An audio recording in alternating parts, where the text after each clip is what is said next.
Vamos a darle la bienvenida al exdiputado, el licenciado Manuel Jiménez, que está con nosotros. ¿Qué tal? ¿Cómo le va, Manuel? Bien. Qué bueno tenerlo aquí con nosotros. Muchísimas gracias, es un placer. Estamos en Navidad, Sí, hay que... momento de disfrutar. Así es. Disfrutar, reunirnos, Con moderación, como dijo reflexionar, la ser feliz, que posiblemente es uno de los mejores momentos que propicia el año, es las Navidades, para reunir la familia, reunir los vecinos, ejercer la solidaridad. Es una época que siempre la hemos visto. Sentarse a revisar lo que hice y dejé de hacer en el año. Es correcto, es un quiero tiempo. hacer el próximo año. Sí. Bueno, para planificar, hay tiempo para sentarnos a pensar cómo podemos tener un año mejor. Hablando de eso, Manuel, sabemos que estamos en Navidad, Sí.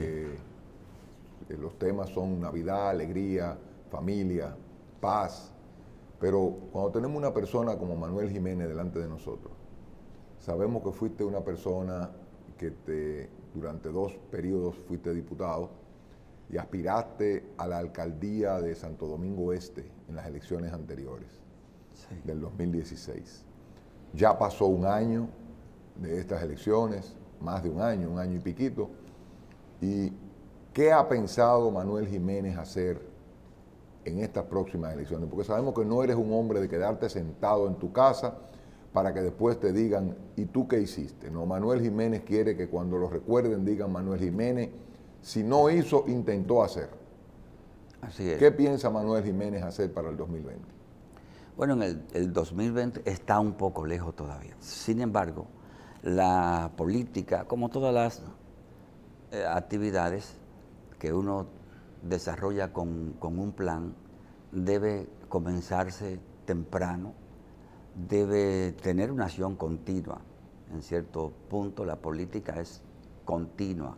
Es decir, la gente piensa muchas veces que la política es cada 4 años, porque cada 4 años son las elecciones, pero no es así. La política es una acción cotidiana, porque tiene que ver con un contacto con la gente, con la población. Nosotros no tenemos una posición definida en cuanto a qué aspiraremos o qué haremos hacia el 20.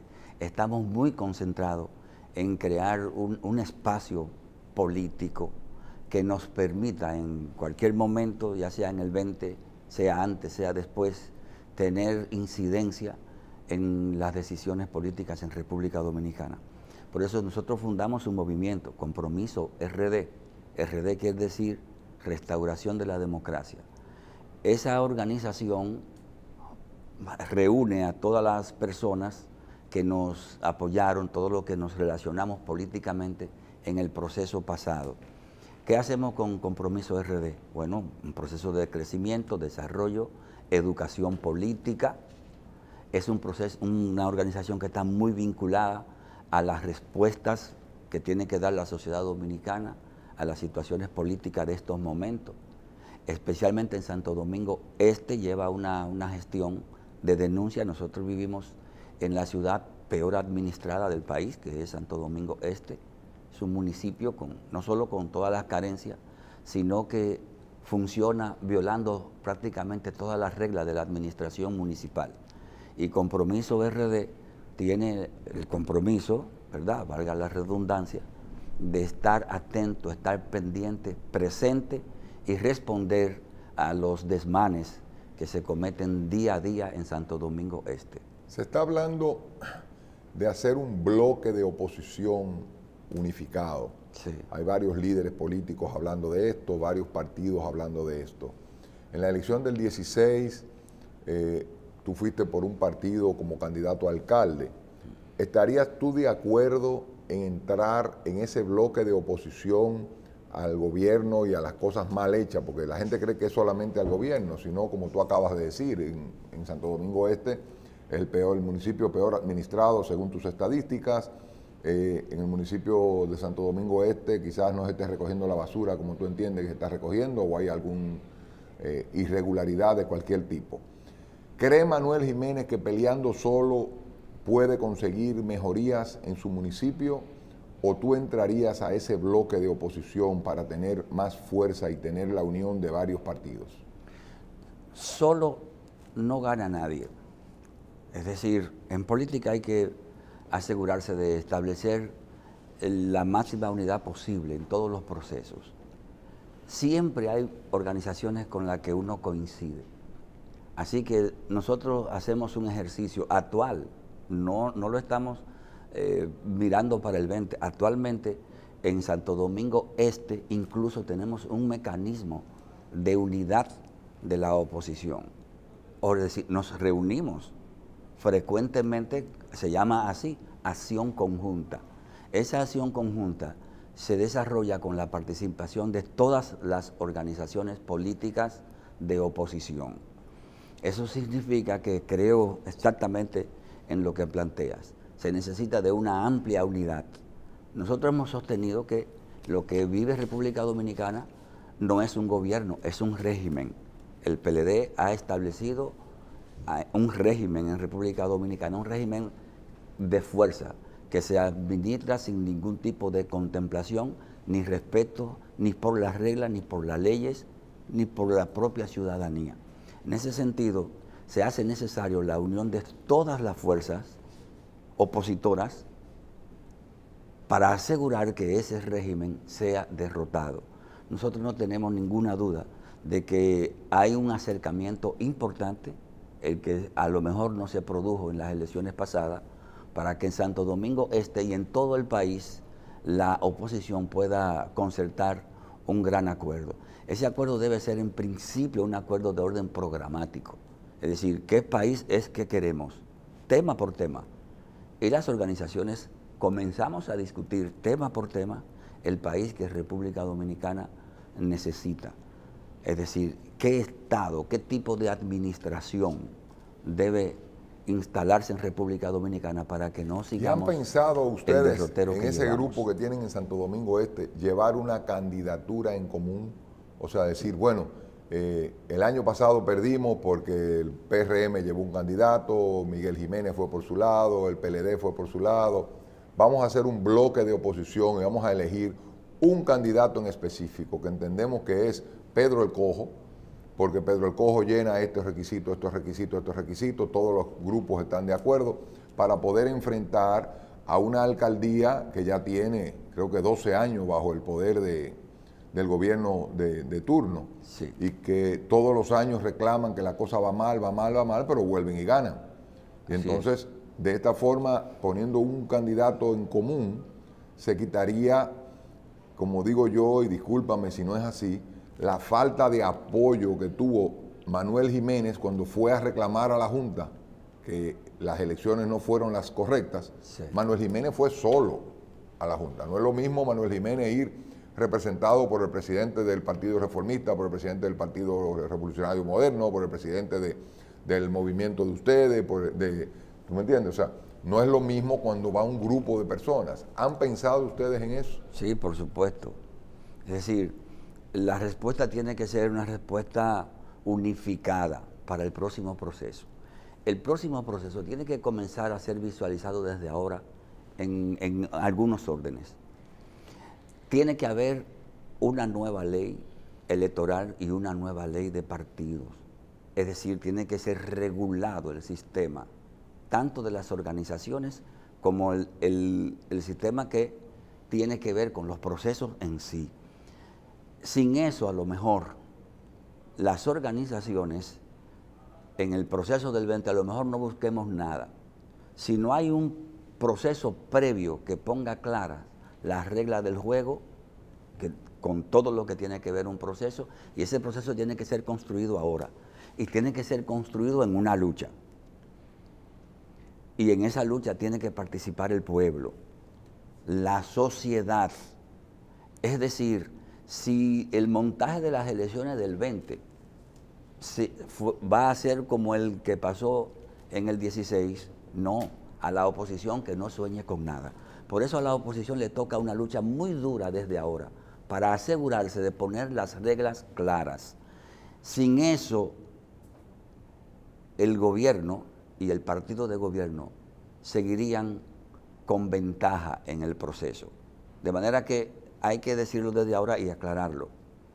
Hay que poner las reglas claras. Esa posibilidad se construye en una lucha en la que tenemos que participar todos. Y con su experiencia como candidato a las elecciones en proceso pasado y como congresista, si le decimos, fije una posición con respecto a esos puntos que están todavía, creo que de 70 y pico de puntos de la ley de partidos, creo que hay consenso solo no hay consenso con 3 puntos vitales, consenso entre todos los sectores, o sea, ya se han puesto de acuerdo en el 95% del tema. 3 puntos, elecciones unificadas, elecciones abiertas y cerradas y temas de género, de cuotas y eso por ahí, aunque creo que las cuotas están bastante avanzadas, pero sobre todo el tema de supervisión de la Junta, abiertas y cerradas y elecciones el mismo día. ¿Cuál es su opinión? Bueno, las elecciones el mismo día sería el mismo desorden de las elecciones pasadas. Si se quiere repetir eso, serían el mismo día. Yo hablo de la convención. Simultáneas. Convención simultánea. Correcto, convención simultánea, no elecciones. La convención simultánea a mí me parece bien, pero cada partido debe votar en su padrón y debe tener la fiscalización. O sea, ¿tú quieres padrón cerrado? Por supuesto. Okay. Porque que el sistema de partido desaparece. No tendría sentido tener partido si usted puede votar por cualquiera. Eso es imposible. El tema del financiamiento es importante. Pero ya hay consenso el origen de los recursos del financiamiento es importante. El consenso en ese sentido está todavía a media. Tiene que ser muy bien definido porque el tema del financiamiento tiene que ver con muchos elementos. Uno de ellos es la publicidad. La ventaja que tiene el gobierno, que controla los medios, que controla un presupuesto de decenas de miles de millones todos los años para promoverse. Entonces esa publicidad, la publicidad estatal tiene que ser regulada en un proceso electoral. Eso es importante. Y ese tema del que estoy hablando lo discutimos en la Cámara de Diputados, siendo yo diputado, porque se veía como una total desigualdad todo lo que podía disponer el gobierno central y el partido de gobierno a través de esas instituciones, que al final es promoción. Y esa promoción, que generalmente está destinada a decir que está bien lo que está mal, que es engañosa porque la publicidad gubernamental por lo general es engañosa, trata de tapar la realidad, le pasa un paño a la verdadera situación. Usted ve, por ejemplo, un anuncio sobre salud y usted dice, pero esto está muy bueno. Usted ve un anuncio sobre cualquier tema, educación, seguridad ciudadana, género. En los anuncios las cosas están bien, pero en la realidad las cosas están mal. De manera que el tema del financiamiento de las campañas es muy complejo y pienso que tiene que ser profundizado en el sentido que lo estoy expresando. La publicidad estatal en un periodo de campaña. Es decir, desde que sea abierto oficialmente, estoy mandándolo como un mensaje a los propios partidos y a las comisiones que están encargadas de ventilar estos temas en este momento. La ley electoral tiene que ser modificada profundamente. Incluso la ley electoral ni siquiera permite el desarrollo de los liderazgos locales. La ley electoral es anacrónica. Por ejemplo, Santo Domingo Este se fundó en el 2001. Ese día, el 16 de octubre del 2001, que se fundó esa ciudad, nació un municipio con 600.000 electores. 1 millón de personas vive ahí y tiene 600.000 electores. La ley electoral contemplaba un municipio, el más grande, de 60.000 electores. Y tiene una tabla que para usted hacer un movimiento municipal dice de 60.000 en adelante, porque nunca pensó, porque la ley electoral es del 97 y Santo Domingo Este es del 2001. Nunca pensó que iba a quedar tan grande. No, nunca. Entonces eso prácticamente no permite que en estos municipios, cualquiera de los 3 municipios grandes, o 4, porque Los Alcarrizos tiene 300.000 personas, Santo Domingo Oeste tiene 1.000.000, Santo Domingo Norte tiene 480.000, es decir, es imposible ahora que la ley refleje eso si no se modifica. Pero tiene varios otros componentes que tienen que ver con las creaciones de las organizaciones accidentales. República Dominicana tiene 158 municipios y esos 158 municipios tienen identidad, pero no tienen liderazgo político. ¿Por qué la ley es injusta? De forma que hay que ver muchas cosas, tanto de la ley de partido como de la ley electoral. Entonces, creo en el que las elecciones convencionales pueden ser el mismo día, no hay problema, pero cada uno debe ir a votar por la organización en la que simpatiza. Es un contrasentido, un total absurdo que usted de un partido, el día de la convención, vote por otro. Eso no hay cómo explicarlo. Hay un dicho que dice que tenemos que conocer nuestra historia para que los hechos no se repitan. En 1974 estaba todo de una forma que nadie creía en los directivos de las elecciones y se entendía que iba a haber un fraude colosal, por ende el principal partido de oposición se retira de las elecciones. ¿Tú crees que como están las leyes ahora mismo y como están distribuidos los organismos de elecciones, pudiera producirse un retiro de los partidos de oposición a unas elecciones en el 20?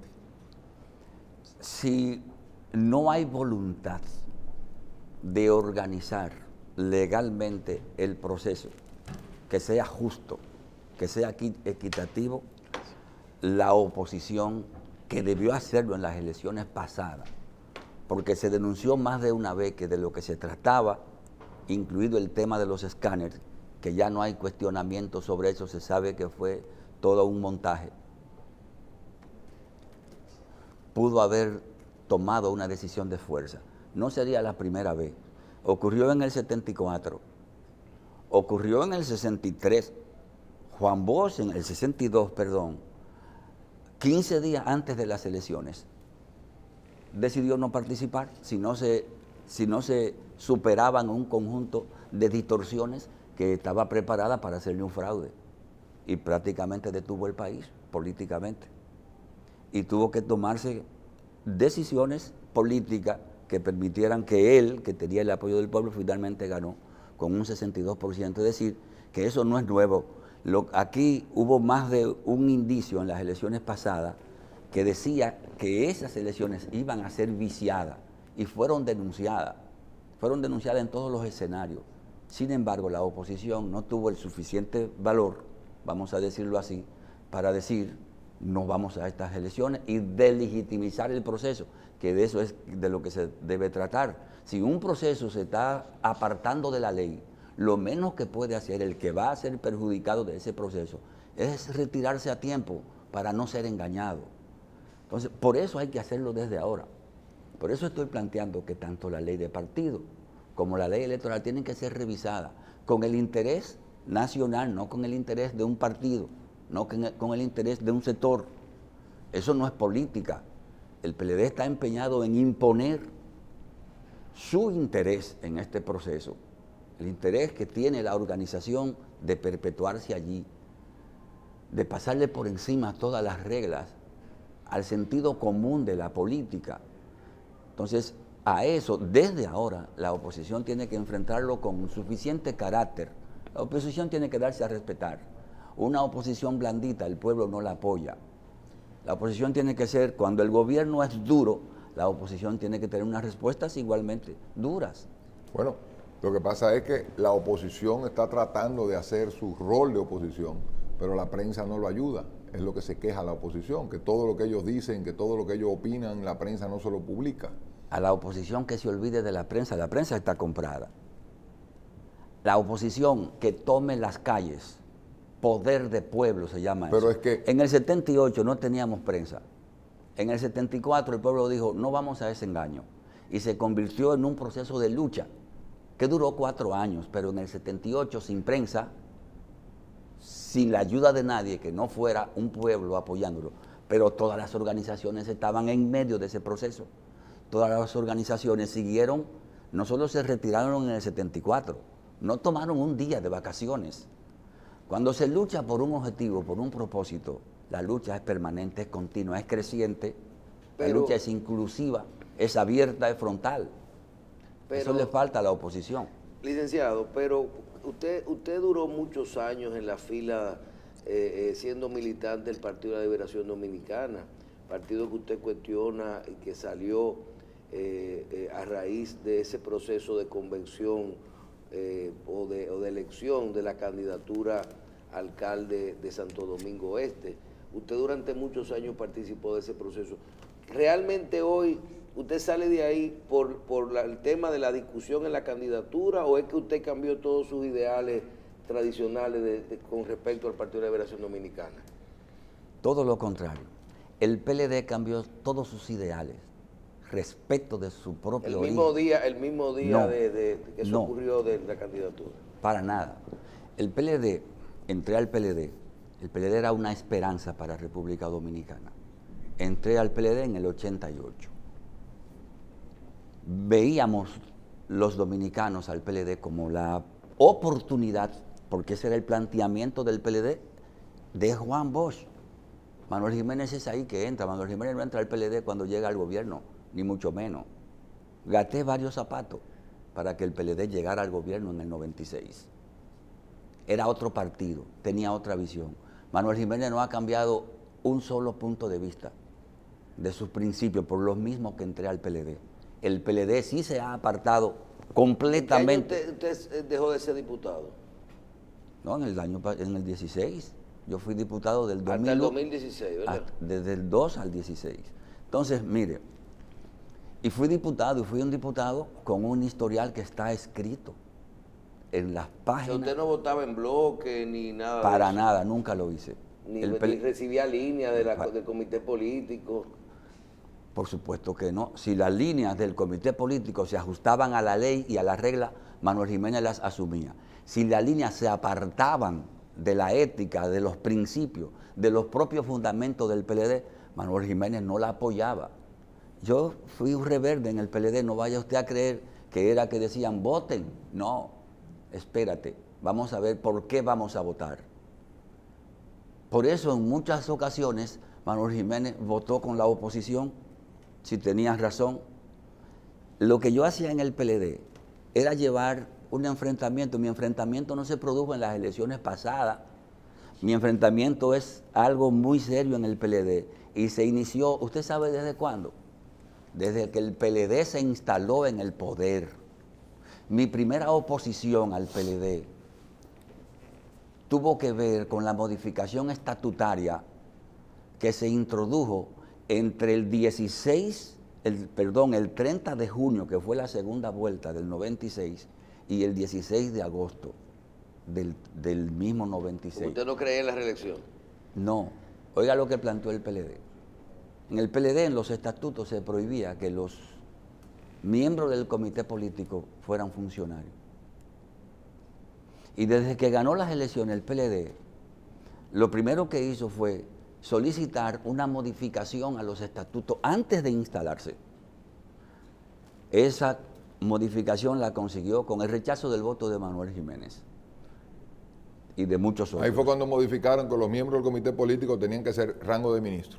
Podían ser, porque los estatutos lo prohibían. Por eso, el día 16 de agosto del 96, el comité político en pleno amaneció siendo funcionarios de primer rango y el Partido de la Liberación Dominicana comenzó a flaquear, comenzó a tener debilidades muy sentidas, muy puntuales, porque en vez de profesionalizarse en la acción política, el comité político se profesionalizó en la acción administrativa. Claro. Y usted dejó de ver al secretario general porque ya no había quien lo viera, porque ya estaba ocupado. Y al de organización porque no había quien lo viera, porque ya estaba ocupado. Y al presidente porque no había quien lo viera, porque ya estaba ocupado. Y ahí comenzó una propuesta de modificación del destino de esa organización Para Manuel Jiménez eso fue un pleito permanente. Tenemos. Mis 14 años de diputado están escritos en la Cámara, en mis acciones, en mis votos. Es decir, nosotros nos opusimos cada vez que el PLD desde el gobierno quiso hacer una cosa indebida. Es más, el PLD borró, y yo me opuse siempre, la posibilidad de que la Cámara de Diputados seleccione a su presidente, una cosa que le compete a la Cámara según la Constitución y según su reglamento interno, que es ley interna en la Cámara. Los presidentes de la Cámara de Diputados lo elige ahora el comité político de un partido, no la voluntad de la mayoría de los diputados y diputadas. Tenemos ya el tiempo en contra, se nos ha ido el tiempo muy rápido. Con un invitado como usted es difícil manejar el tiempo. Pero puedo volver. Cuando guste, ojalá nosotros que puedas venir en enero, que estés aquí, no te digo ahora en diciembre, porque yo entiendo que ya diciembre no es para estar hablando de política, sí. Pero Manuel Jiménez, ¿ha hecho algún paso para liderar la oposición o estar entre los líderes de la oposición? ¿Han invitado a Manuel Jiménez a esas reuniones de la oposición o Manuel Jiménez sigue peleando solo? Tratando de ser primavera con una golondrina. Sí. Debo admitir que tengo las puertas abiertas en todos los mecanismos que actualmente funcionan en la oposición y participo en mucho. Participo muy activamente en las actividades que tienen que ver con un proceso de unidad general, que para mí es indispensable para las próximas victorias que debe tener el pueblo dominicano. Actúo de manera militante en Marcha Verde, que es una propuesta de lucha contra la corrupción y contra la impunidad, que ha dado frutos muy importantes en un proceso de concientización del pueblo dominicano de cómo le afecta la corrupción y la impunidad, cómo la corrupción y la impunidad se han llevado el propio bienestar del pueblo, la felicidad del pueblo dominicano ha quedado en los bolsillos de la corrupción y de la impunidad. Así que interactuamos permanentemente con todas las organizaciones y pienso que avanzamos. No podemos... Mire, finalmente, nos queda muy poquito tiempo. Su opinión sobre, por ejemplo, este candidato nuevo que vemos aquí en los medios de comunicación, el nieto de Trujillo que anda haciendo campaña ya, ¿verdad? Siendo diputado, me tocó llevar un tema vinculado a ese señor. Yo soy el que lo sacó del Congreso Nacional ese día. Pienso que es una falta de respeto a la memoria y a los sentimientos del pueblo dominicano. Está prohibido por ley la emulación, la promoción de cualquiera de los Trujillos, de sus generaciones. Ese es el único país que hizo una ley para evitar que el oprobio y la ignominia tengan espacio en el futuro de este país. Pero él no está promocionando a los Trujillos, él está promocionándose él dice que él no tiene nada que ver con su abuelo, que él ni siquiera conoció el régimen. Bueno, en algún momento él lo admitió públicamente, que sus líderes, su ídolo eran su abuelo y su papá. Y su abuelo y su papá eran Ramfi y Trujillo. Y Ramfi y Trujillo tienen deuda de sangre en República Dominicana que está todavía pendiente. Algún día esos crímenes tienen que ser pagados. Usted lo dijo, la única manera de repetir esa oprobiosa dictadura es si nos olvidamos de ella. Hay que asegurarse que ese tipo de cosas, habrá gente siempre, yo digo, dos personas, dos rangos de la población dominicana pueden hablar bien de Trujillo, o los que fueron dueños de esa dictadura o los que no la conocieron. La historia dominicana está pendiente de ser contada como es. Hay una deuda, no solamente de sangre, sino de desarrollo, de bienestar. Trujillo no creó bienestar, creó odio en este país, creó sangre, creó rencor. Es decir, aquí no hay una familia dominicana que no tenga una deuda que cobrar a la dictadura de 31 años que vivió este país. Bien, muchísimas gracias le damos al licenciado Manuel Jiménez, exdiputado de la República Dominicana Y bueno, muchísimas gracias por haber estado. Nos queda... Tenemos un desearle- tema pendiente para enero, lo vamos a dejar, no lo vamos a entrar en Navidad, lo vamos a dejar en enero. Sí. El costo de esta entrevista, usted nos va a hacer respuesta en enero. ¿Cuánto le costó? Gracias. bien? Muy bien. Muchísimas gracias por haber estado con nosotros. Nos resta desearle una muy feliz Navidad, Muchas que gracias. pase con los suyos, que tenga mucha paz. Sí, sí, sí. Eso sí, Vamos a cantar. así será. Y a ustedes no se vayan, que ahora viene Síntesis 2.0.